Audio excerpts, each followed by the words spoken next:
So I'm good at a tangent. So. Yeah, I mean, we could start off with a tangent. Do you ever try that? Just start off on a tangent?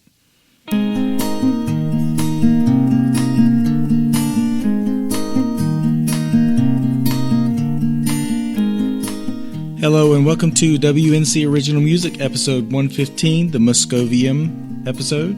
I practiced saying that like 3 times. Very happy this week to have Julia Saunders on the show. Julia is a very talented singer-songwriter from Asheville, North Carolina, West Asheville, North Carolina. Julia has an album out called On the Line, and she's got an EP coming up soon that is a collection of Bruce Springsteen covers. And you'll see links to that in the show notes, or you can just go straight to juliasaundersmusic.bandcamp.com. Some of the music for Julia's episodes come from her album, and some come from a live recording we did at the Mothlight in Asheville, North Carolina, which is sadly no more, and we all miss it fondly. This was recorded at the Mothlight, as I said, during an event they used to have called the Mothball. There were only 2 of them, but it was going to go on forever. But I hope they are able to plan the Mothball somewhere else, because it's a really, really good time with some of Western North Carolina's honky-tonk musicians. Speaking of Western North Carolina's musicians, here's one now, Julia Saunders.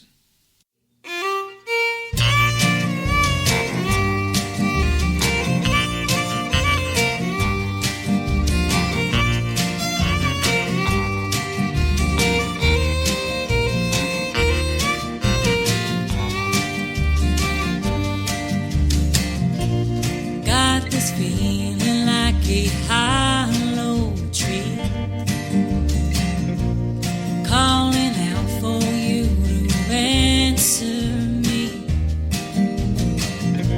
Seasons changing, stay the same,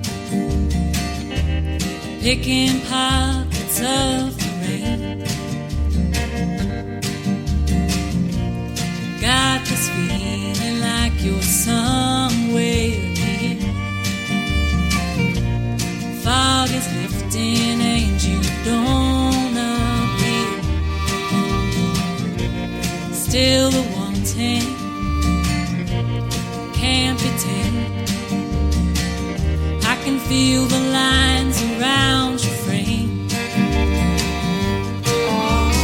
I'm the longing half, searching for a promise not yet broke. I build a fire, I go for broke. Maybe I just like the smoke.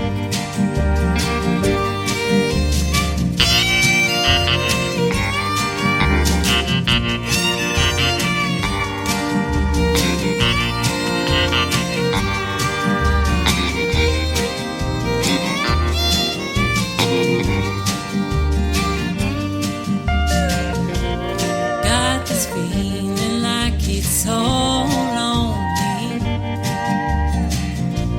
Something about me, it just don't agree. Windows open, cool night breeze. Is that you coming through the trees?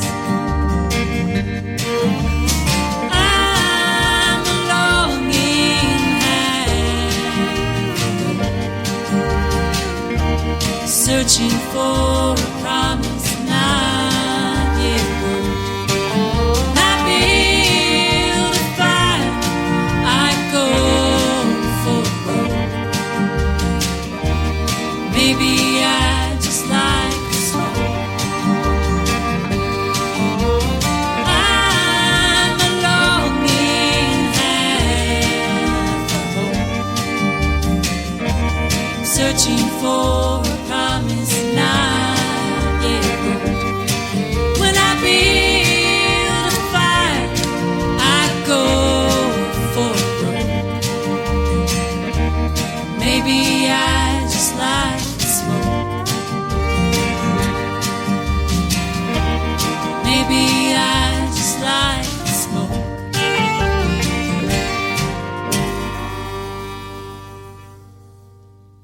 All right. Like the Smoke. Gosh, should I prepare?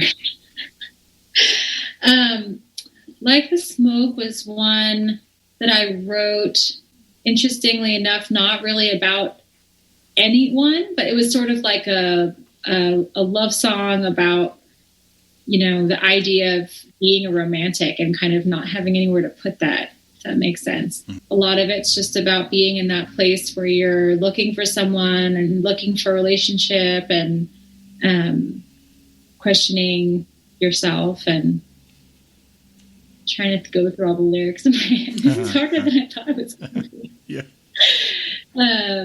You're not used to being tested on your lyrics. Yeah, that line, like, maybe I just like the smoke. Like the difference between someone that, gosh, this is really hard.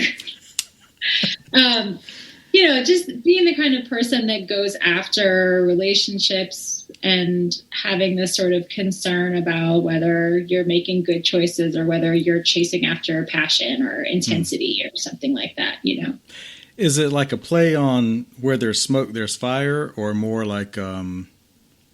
Yeah, I mean, the chorus is, when I build a fire, I go for broke. Maybe I just like the smoke. I'm not someone that's very wishy-washy about relationships. I don't like dabble, and I don't like kind of half have my heart in and half have my heart out, or, it's not how I do it. So when I'm interested, I'm all in, and that can be good and bad depending on how careful the other person is with your heart, So that's what that song is. That's what the chorus is really about. And then the rest of it is writing from a place where I was not in a relationship and wanting that and sort of questioning why I wanted that and what I was looking for, and just trying to examine my own expectations maybe. And how long ago did you write this? So that was when I first moved to Asheville, just around then. So it must have been 5 years ago at this point. How long have you been writing songs, playing music, writing songs? I've been playing music in some capacity since I was 5. I started playing violin and then piano. And then later I sort of had only been playing classical music and just like chucked it all out and started playing guitar in middle school.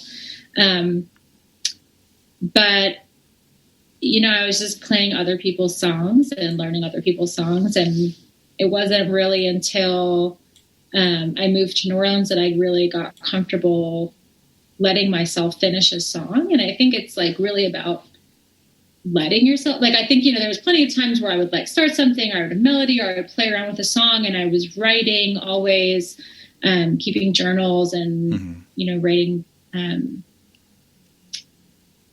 poetry or lyrics or whatever you want to call them. But I think my inner critic was so loud and always sort of shutting me down and not letting me trust my own creative voice that I just didn't put that out there and just leaned into playing other people's music.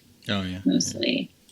Yeah. And then I moved to New Orleans in 2010 and fell in with a community of musicians there.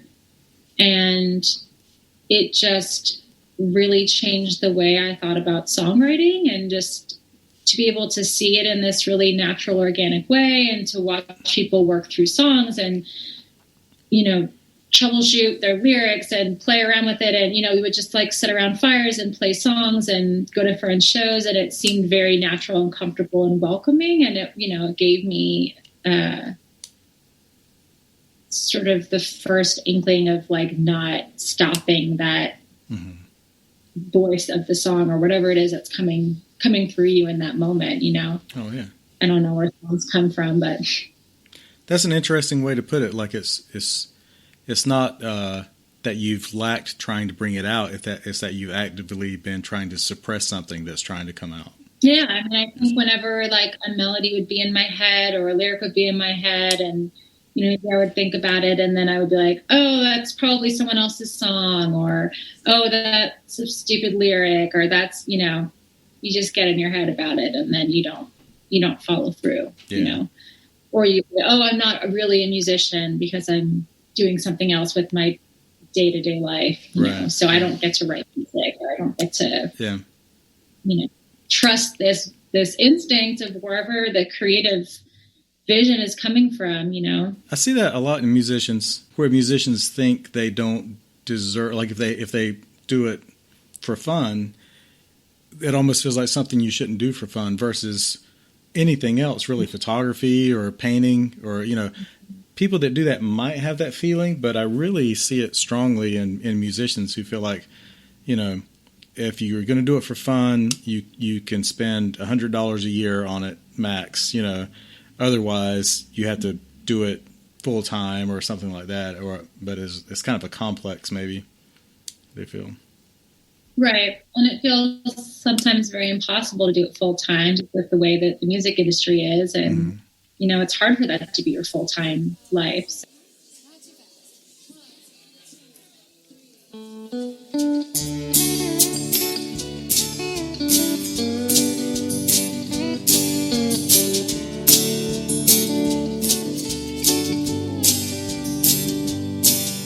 It's getting dark in the middle of the day. Storm is rolling.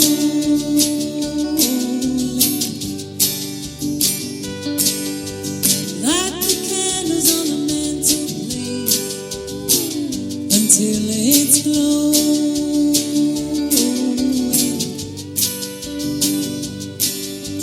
Watching the roads through the window pane, they're all flood.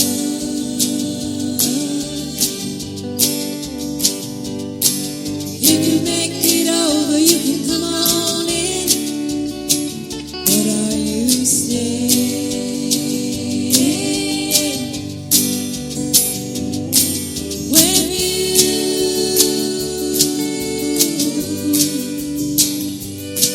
When you come out, the sun comes too.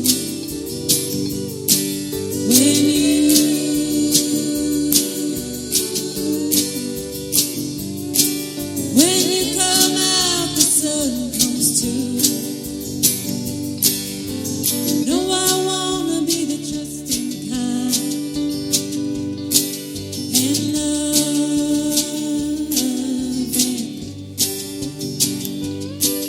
Here's the flasher smile, a flash in the pan, like I've been learning.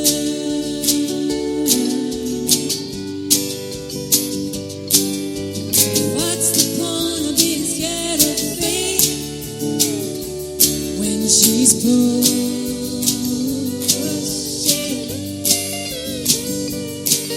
But I've been wrong so many times of late.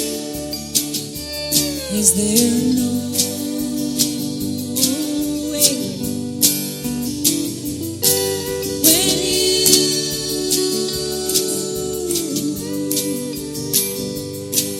When you come out, the sun comes too.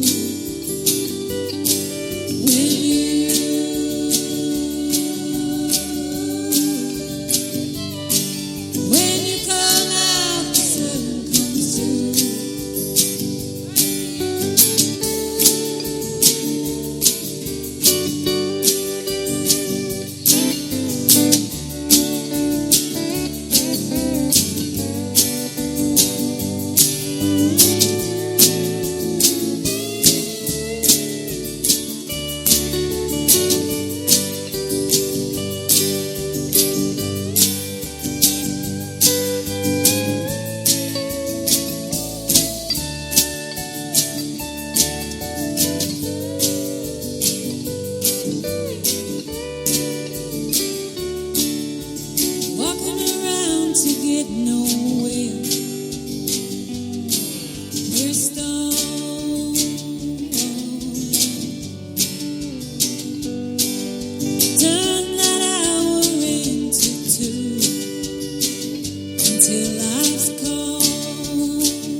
this feeling till my bones won't let me be. Is it true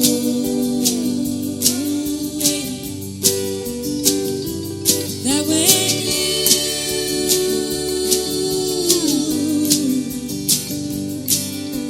you come out, the sun comes too? When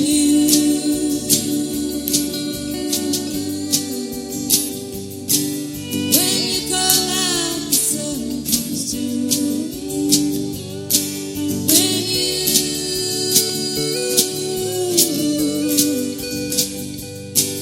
When you come out, the sun comes too.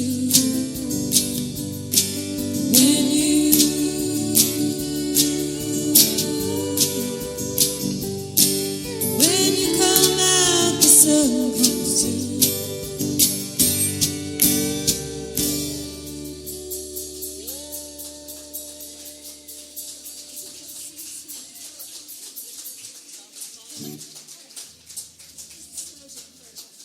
When is it? When you or when you? When you. That didn't answer my question. That was, sometimes songs, I work on them for a really long time and I come back to them and they take weeks and longer. And that was one that just came all at once. Like I just sat down and wrote the whole song in a morning. I was living with my friends in New Orleans and we had a big storm outside and I couldn't go do anything and sat down in the morning and the whole song came out, which was, it's always like miraculous when that happens. Yeah. It has a different feel. And I think when we recorded it, it ended up having this almost like old time kind of like rhythm to it. It's very crooked. Like, I mean, anytime I try and teach this song to somebody, the rhythm is so wacky and it confuses them. And Lyle, who plays fiddle on the album, plays a lot of old time fiddle and music. And so for him, it just felt super natural. Like he was like, okay, this is the strange rhythm of your song and we're just going to do it.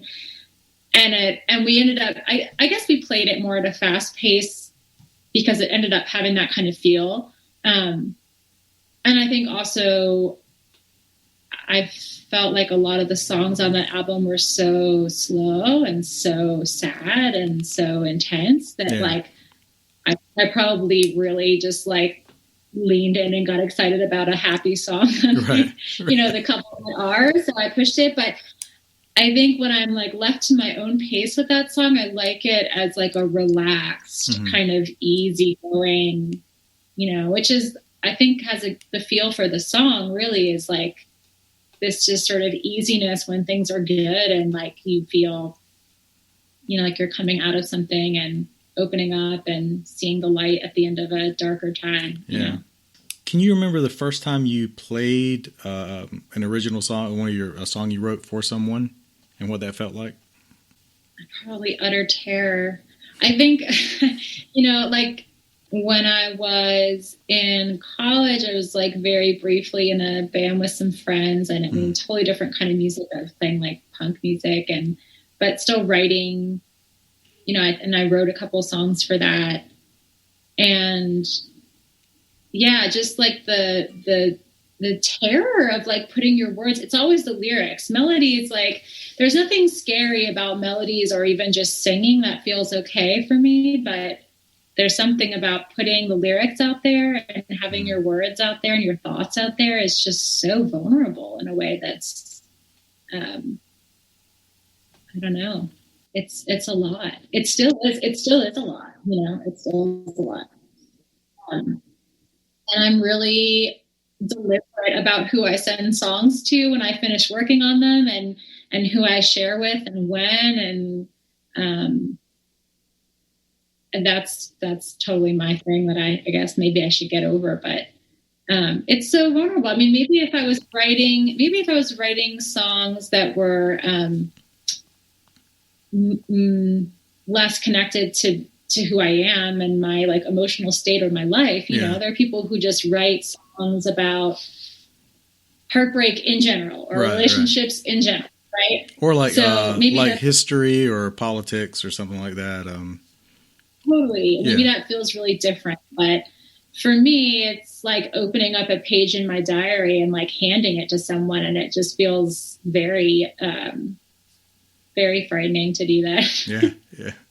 Do you ever find yourself like when you're writing a song, you might think, well, here's what I want to write here, but I can't imagine singing that in front of a group of people, so maybe I'll modify that a little bit? I try not to do that. Yeah. I try to just write it like I'm writing it for like my best friend who I trust, you know, and then if I end up playing it in front of people, usually at that point I've sang it enough times that the edge comes off a little bit. You know, that was like a wise thing that a musician friend of mine told me a while back about one of her songs.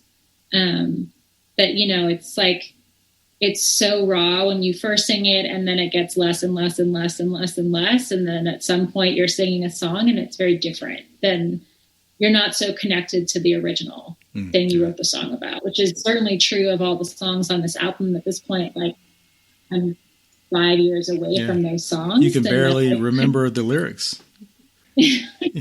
Well, no, that's a nuance. To be fair, they were not quite my lyrics. Right. Yeah, that's true. They were my take on the lyrics through my like a poor game of telephone. Right. But then, you know, at other times, like playing a song that I wrote for someone is just so exhilarating, you know, and you feel like you're connecting to other people in this way that is such a blessing that, you know, as an artist you get to do and not everyone gets to do, you know, and you get your voice heard in a way that is just really incredible. More from Julia in just a few moments. I want to correct myself. Her Bandcamp page is juliasandersmusic.bandcamp.com, not juliasaundersmusic.bandcamp.com. They're both spelled the same, but you just get a different tone depending on which one you go to. Either way, make sure to go there and download her album that she has out now, and look next month for her Bruce Springsteen cover EP. Also, you can find her on the streaming services like Spotify, but you know you'd be better off just downloading and buying the whole album off of Bandcamp. We love Bandcamp. Spotify is just But do go make sure to listen to the podcast on Spotify, but that should be like your fourth option. But really go listen to the podcast, WNC Original Music, and subscribe wherever you get your podcast. Also, follow us on Instagram and Facebook, where you will see lots of extra content, including videos of a lot of the performances. Check the show notes for more information on that, including links to everywhere you can find the podcast, but mainly where you can find the music from this week's guest, Julia Sanders.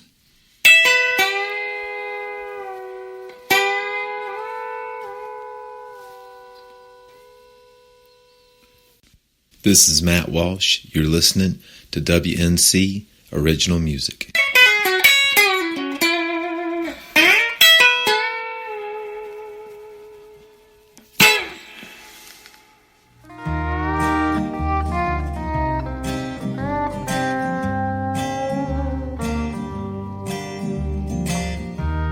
So you made it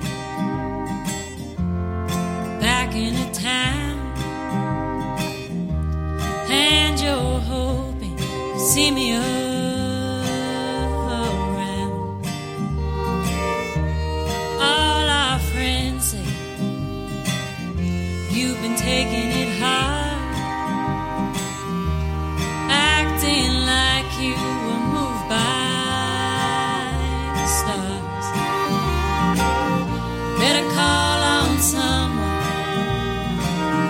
Better call on someone. Better call on someone. Honey, not me.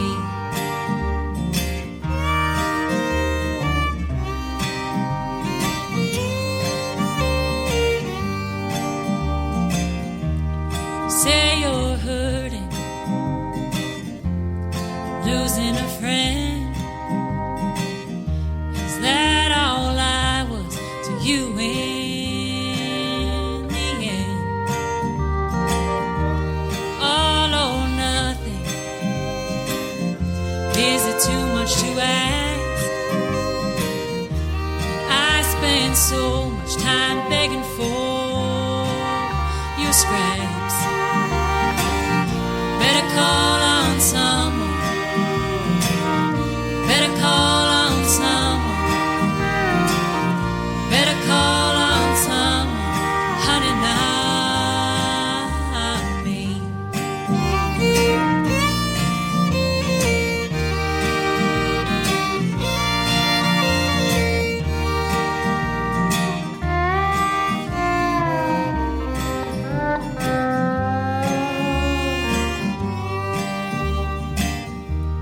Seen you down, never this low. Change is moving, it's moving too slow. No, it can't be my job to save you from living the choices you made. Better call on someone. Better call on someone. Better call on someone. Honey, not me. Better call on someone. I hope you call on someone. Better call on someone. Honey, not me.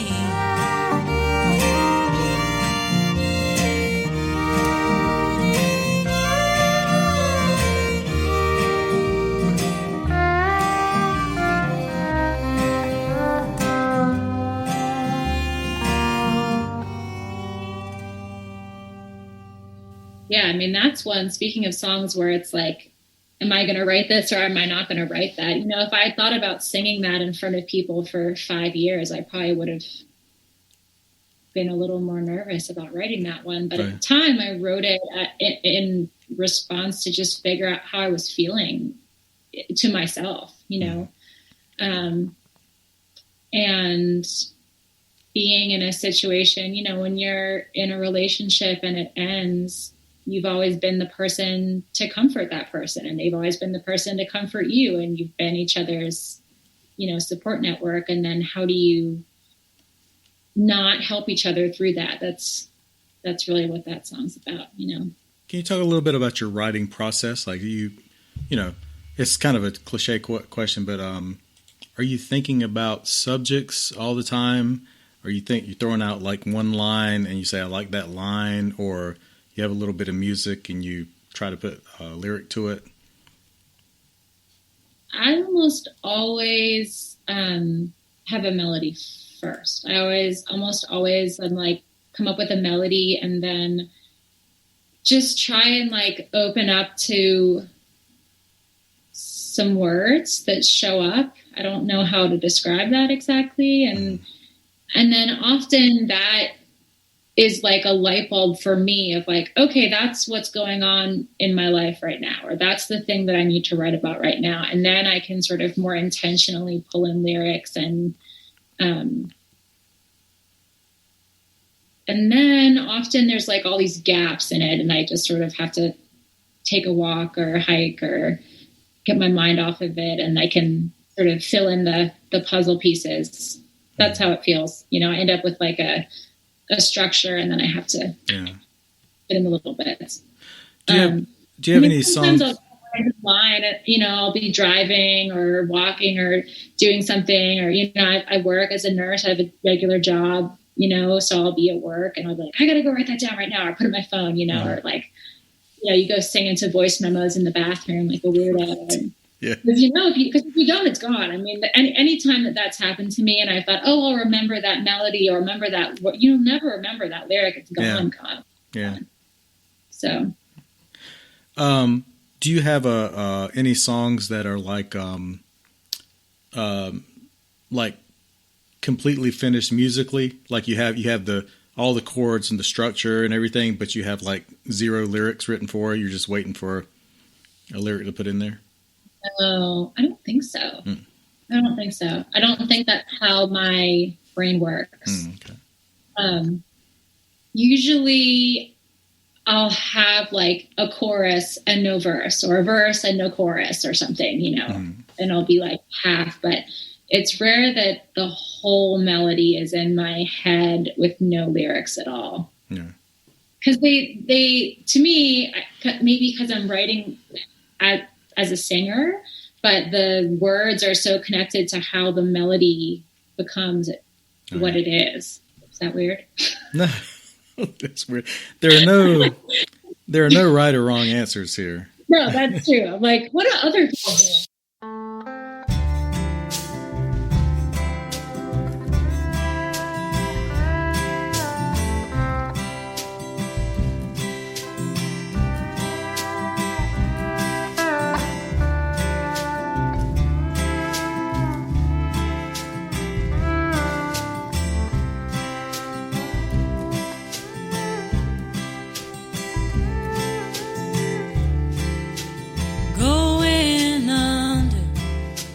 Just to catch my breath.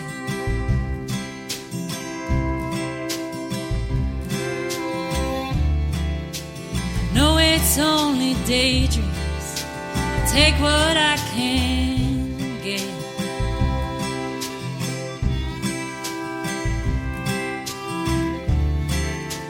One more dance, then try to forget.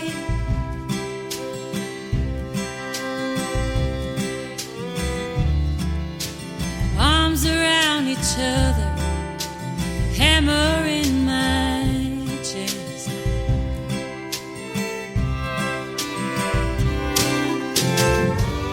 You got something I can't shake, I can't shake. Waves that leave me in the wake, in the wake. Every time I walk away, the memory stays.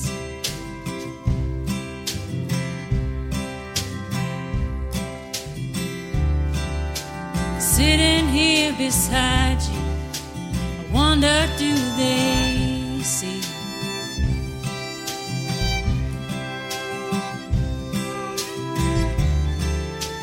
I know every distance between you and me.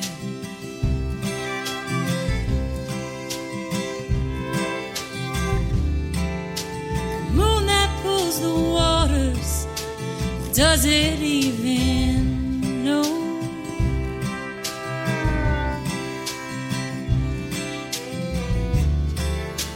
Or am I just the background, steady as she goes?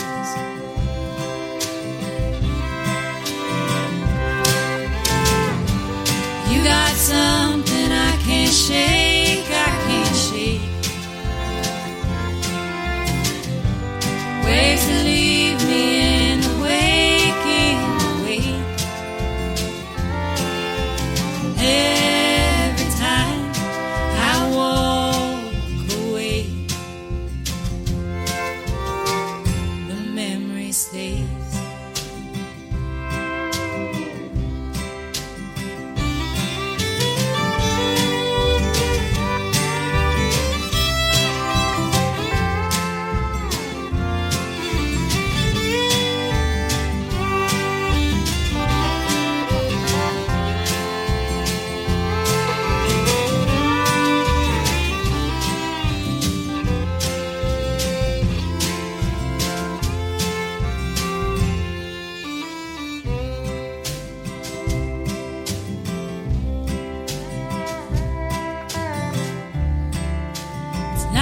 Across the city, can I walk you home?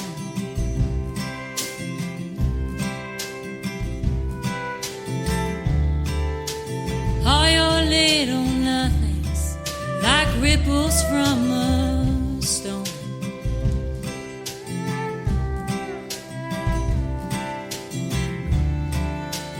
Doesn't make me crazy, doesn't make me sad.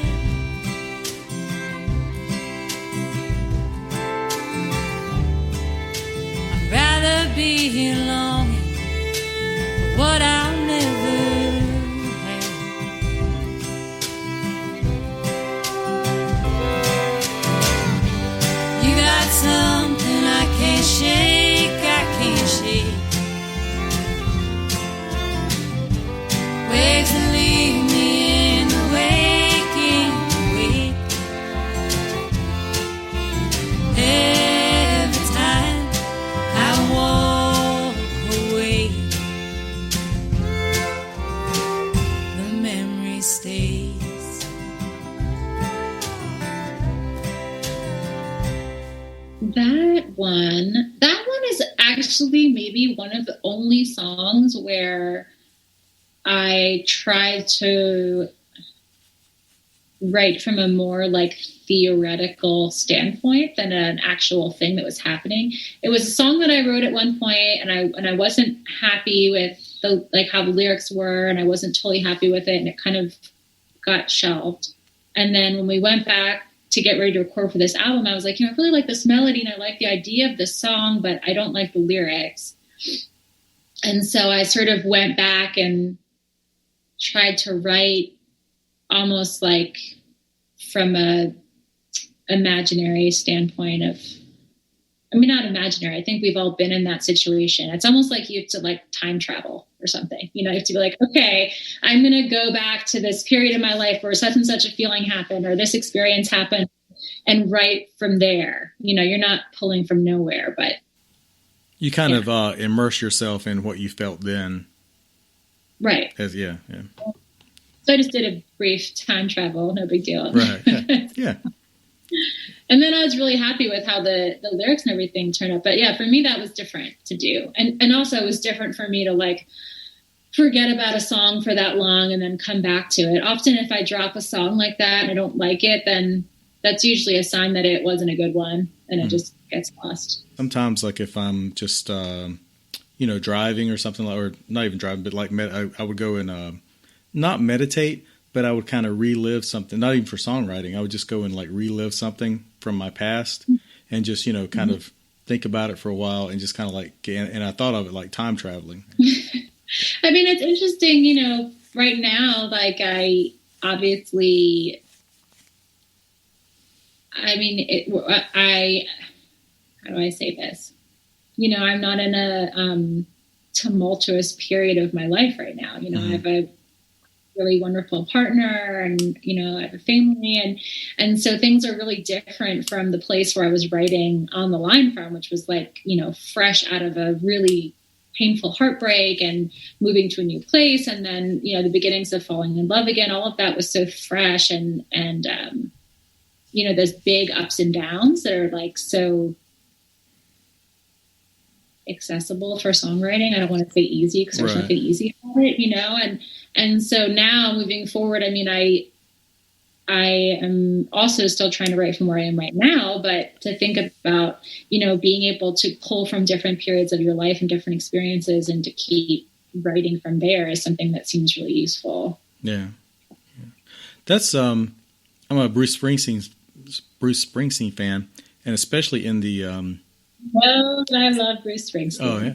Well, you probably know, like especially in the 80s, you could tell exactly where his life was by what was happening on his albums. Like he, like in the early 80s, he was like struggling with success versus, fame versus, art and that sort of thing. Then he gets married the first time and he has an album that's all about him not really sure about wanting to be married to that person. Not Patty. No, not Patty, his first wife, who was like a model or something like that. And then this album comes out and it's all about like, you can just tell it's that. And then they divorce and then, some more, he puts out an album that's a little bit dark and then he meets Patty and, everything, since then everything's like more social than, personal. Just because he kind of moved on from that, because he got to that place in his life where that wasn't his source of conflict anymore, So you can kind of tell that where he was because he was writing from himself, from his personal situation. This won't be on the podcast. This is just, Well, I will tell you that right now I'm working on an EP of Springsteen covers of all home recordings. So we can revisit. That'd be great. Yeah. What are the songs? I'll have to make an original music exception for the podcast sometime. What are the songs right now? Tougher Than the Rest is on there. Yeah. Atlantic City, of course. I love Atlantic City. Ghost of Tom Joad. I love that song, and it's very topical right now. Yeah. I'm on Fire, Every Heart. Do you know Long Time Coming? It's one of the newer ones. Yeah. That he wrote. myself was pregnant that really resonated with me. So anyway, and that's what I've been doing in my quarantine time is I've been doing home recordings and then sending it to different friends, and then they are adding on instrumentation. Okay, that's it for part one with Julia Sanders. Want to thank Julia for being on the podcast. That was a lot of fun that night, again, at the Moth Ball at the Mothlight. So really hope they find a place to keep holding that every year. Once again, go to juliasandersmusic.bandcamp.com to download Julia's album, and go ahead and follow her on that page so you get that Springsteen cover EP when it comes out. Also, check the show notes for links to Julia's Instagram and Facebook page, and follow her there for lots of good stuff. Some of it music related, some of it nursing related.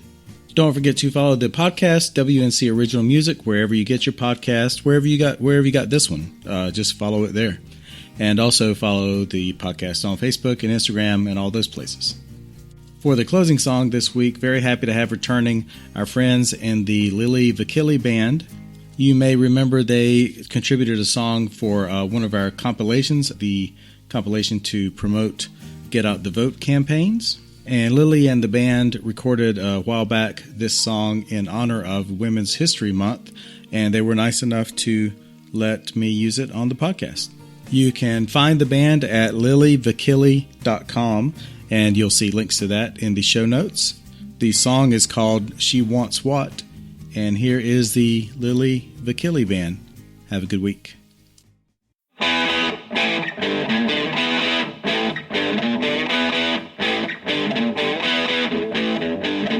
She wants what, she wants what, she wants what, she wants. She wants what, she wants what, she wants what, she wants. She's unattractable, hot dog in a hand, a mouthful. That better tights all the way down, wanting you to stand back. She wants what, she wants what, she wants what, she wants. She wants what, she wants what, she wants what, she wants. She's an office administrator, specialist, spreadsheets, terminator. Calculating just how hard to swing a lasted hammer at the ceiling.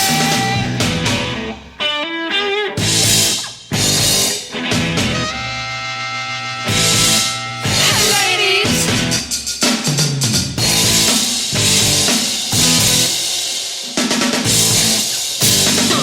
she wants what, she wants what, she wants what, she wants.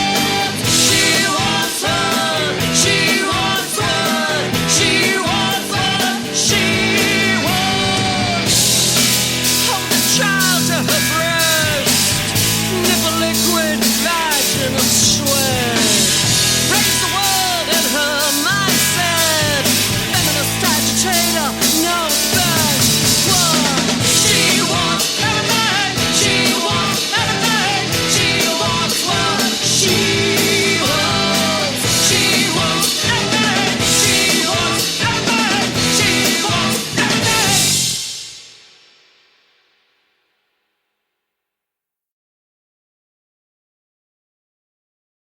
I'm hiding in my basement.